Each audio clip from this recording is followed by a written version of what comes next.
এই মুহূর্তে আমি মনে করি 1 নম্বর সংকট হচ্ছে আমাদের এনার্জি ক্রাইসিস, এনার্জি গ্লোবালি। এটা মোহসেন যা বলেছেন আমি সম্পূর্ণ একমত যে এটা বাংলাদেশের গভর্নমেন্টের নিজের ক্রিয়েশন না, কিন্তু গ্লোবাল যেহেতু ইরান যুদ্ধ গভর্নমেন্ট দায়িত্ব নেওয়ার পরে শুরু হয়েছে 28শে ফেব্রুয়ারি টু বি স্পেসিফিক।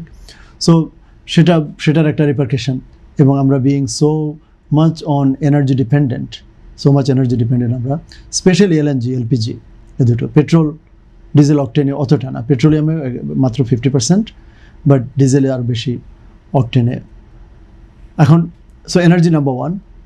নাম্বার 2 আমি দেখি সভরেন ডেট, সরকারের ঋণ ব্যাপক। আজকেও যে দেখুন, আজকের ডেইলি স্টারে লিখে পড়লাম যে government needs $2.61 billion extra until June. So মাত্র 2 মাসে আরও তার $2600 কোটি আপনি 125 দিয়ে মাল্টিপ্লাই করেন, দেখবেন এটা শুধু এনার্জি, শুধু দুইটাতে বলছে, ফিউল আর ফার্টিলাইজার।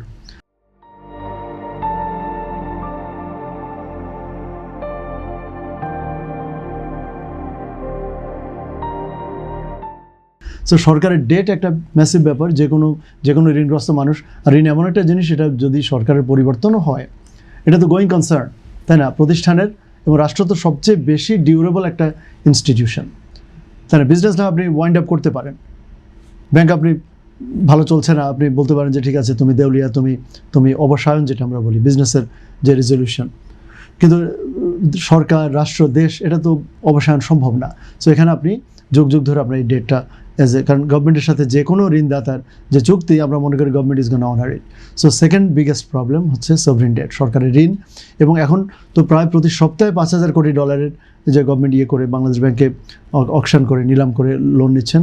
সো এভাবে হয়তো মানে লোন এখনও পাওয়া যাবে, লোন টু জিডিপি রেশিও এখনও আনবিয়ারেবল পর্যায়ে না, বাট এটার সুদ যে পেমেন্ট, যেটা আরেকটা রিপোর্ট দেখলাম যে আগামী 2-3 বছরে, আগামী বছর বা 2-1 বছরের মধ্যে অলমোস্ট $5.61 বিলিয়ন আমাদের এক্সিস্টিং লোনের repayment. So debt servicing is gonna be another huge cost. আর থার্ড বিগেস্ট প্রবলেম হচ্ছে ব্যাংকিং গভর্নেন্স ক্রাইসিস।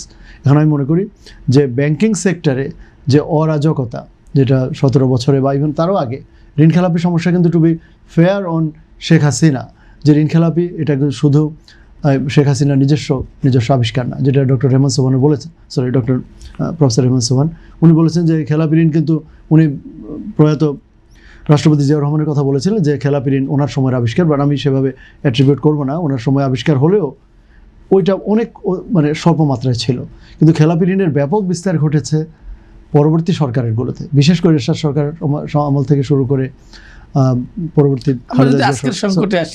এর মধ্যে এই খেলাপি ঋণ একটা বড় সমস্যা। এবং সেখানে ব্যাংকগুলোর মধ্যে আমরা 11টা পেয়েছিলাম, 11টা এনবিএফে টোটালি মানে কোনো কিছুই হচ্ছে না। নন ব্যাংকিং ফিনান্সিয়াল ইনস্টিটিউশনসের মধ্যে 11টা একদম অ্যাভিভা ফাইন্যান্স সহ কয়েকটা, এগুলো আপনি আর খুঁজে পাচ্ছেন না। আর ব্যাংকের মধ্যে 10টা, এগুলোর যে অ্যাসেট কোয়ালিটি রিভিউ পাওয়া গেছে, ইনক্লুডিং যে 5টাকে নিয়ে সম্মিলিত ইসলামী ব্যাংক করা হয়েছে, সেগুলোর কোনোটার 98% হচ্ছে খেলাপি ঋণ, পাওয়া যাবে না। সেগুলোকে তখন চলতে দিলেও সেগুলো বেতন ভাতায় দিতে পারতো না, আরও ঋণ হতো এবং পুরো ব্যাংকিং সেক্টরে একটা প্যানিক তৈরি হতো। তো সেগুলো নিয়ে যে একটা এখন অচলাবস্থা তৈরি হয়েছে, সম্মিলিত ইসলামী ব্যাংকও কি ফাংশন করবে কিনা সেটা এখন অনিশ্চিত, সেটা আবার কি ভেঙে 5টা হবে কিনা। সো ব্যাংকিং সেক্টর আমি মনে করি এটা থার্ড বিগেস্ট ক্রাইসিস এই মুহূর্তে। এর সাথে তো ধরুন আর এনার্জি বা ওই যে কিছু আনএমপ্লয়মেন্ট, বাংলাদেশে রাইজিং আনএমপ্লয়মেন্ট বাড়ছে। গভর্নেন্স এই মুহূর্তে খারাপও বলবো না, ভালো বলবো না, এটা মোটামুটি স্টেবল চলছে। মানে আইনশৃঙ্খলা পরিস্থিতি ওরকম অ্যালার্মিং কোনো খারাপ হচ্ছে না, অ্যালার্মিং ভালো হচ্ছে না, হামের একটু প্রাদুর্ভাব হচ্ছে।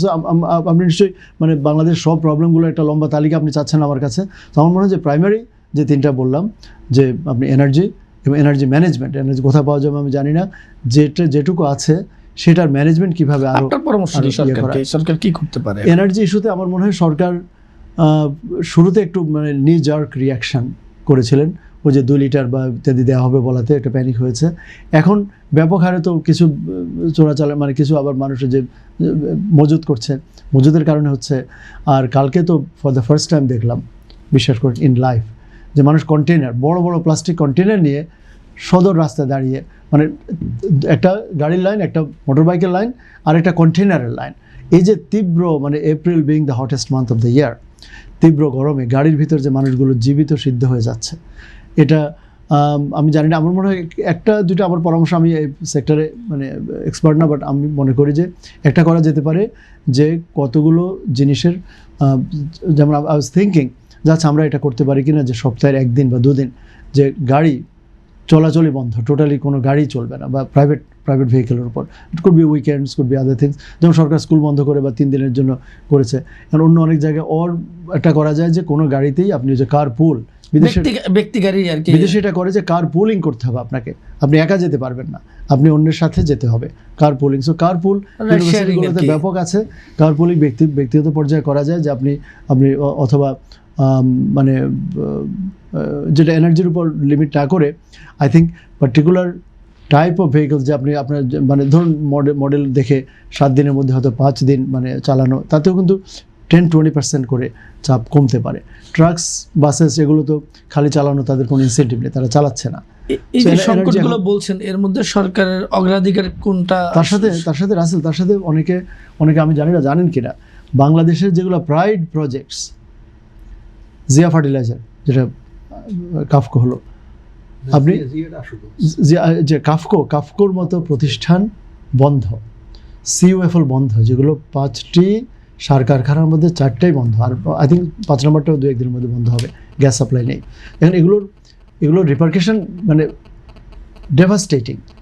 সরকারের একটা আমি বলবো যে আরেকটা সংকট যদি বলেন, এটা সংকট নয়, সরকারের একটা মানে ইচ্ছাকৃত করছে কিনা জানি না, সরকার কিন্তু জনগণের সাথে সমস্যা শেয়ার করছেন না।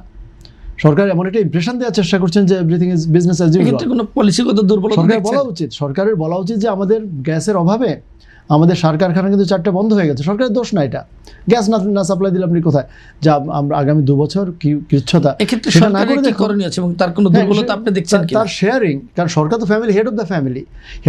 আপনার কাজ হলো যত ইন্টিমেট আপনি আপনার ফ্যামিলি মেম্বারদের সাথে তথ্য শেয়ার করবেন, যে দেখ বাবা আমাদের কিন্তু মানে আজকে যেটুকু খাবার পাচ্ছি এটা মানে আমরা যেটাকে বললাম মানে be satisfied with what you have, এবং সামনে বি প্রিপেয়ার্ড ফর মোর। তাহলে হবে কি, একটা মেন্টাল প্রিপেয়ার্ডনেস মানুষের হবে। কারণ তাকে যদি আপনি ধারণা দেন যে বিজনেস অ্যাজ ইউজুয়াল, যেমন মানে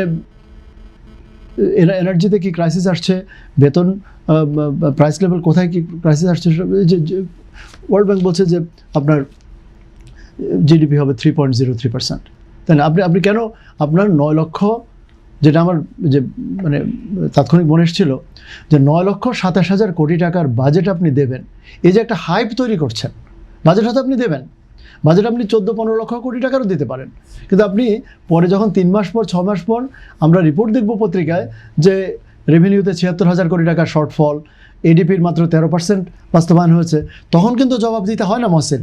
এবং আমরা কিন্তু জাতি হিসেবে আমরা খুবই কাইন্ড।